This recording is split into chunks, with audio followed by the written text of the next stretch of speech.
Okay guys, samahan nyo nga ako sa journey ng exam ko. Bali, final exam nga ito sa first sem namin. Kaya naman talagang medyo nakakakaba. Lalo na isa ito sa major namin na subject. Medyo nagmamadali na nga ako dito dahil 7:30 ang call time namin. At syempre, kailangan natin magpabango para hindi lumayo yung kasibay natin at para mapagaya tayo.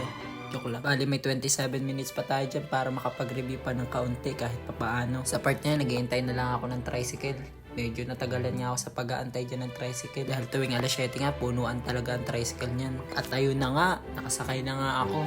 Diyan sa part na yun, napagtanto ko na magbasa-basa na ako para hindi naman ako masiro kahit papaano. Sa part na yun, nagpanggap-panggapan talaga ako para makita ako ng tao. Uy, sino yan si John Renz? Napakabatak naman niya mag-review. Napakasipag pa. Ba talaga to? Kidding aside, na andito na nga pala tayo sa ating destination.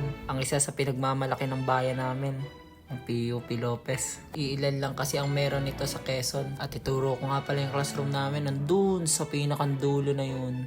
Dito si John Renz talaga, pinakita talaga ang kanyang angking galing para sabihin ng kanyang kaklase, uy, napakagaling talaga niya ni Beran. Gwapo na, matyaga pa mag-review. Totoo lang, nagre-review talaga ako dyan ng maayos. Ang mahalaga lang naman sa akin ay maka-score ako kahit papaano. Hindi ko na ina-expect dyan ng mataas na grades. Kasi ayaw kong i-pressure ang sarili ko sa hindi ko naman talaga kaya. Dahil meron naman tayong iba't ibang angking galing. Kaya nga meron tayong tinatawag ng multiple intelligence. Na kung saan, kung hindi man tayo marunong dun sa isa, at least marunong naman tayo dun sa iba. Pero ibahin nyo talaga tong tropa ko. Mukhang mas malalim pa ang iniisip kesa sa akin. Mukhang nagme-memorya ng speech dahil malapit na daw ang election. Kaya nasabi ko yun dahil marami nagsasabi sa mga klase namin, ang tindigan niya mukhang kagawad ng bayan.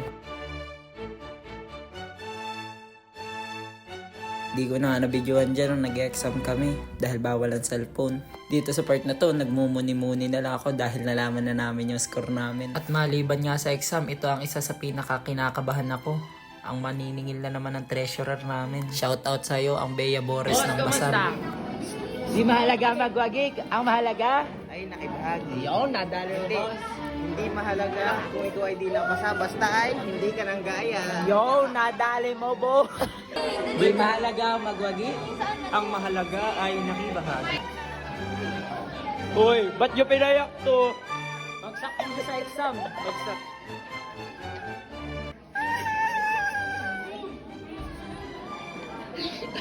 Diyan pa si... Diyan pa si... After nga namin, next na ang 4th year dyan na mag-e-exam. Hanggang dito na nga lang muli. Pag nakita mo to, pakipollow naman ako.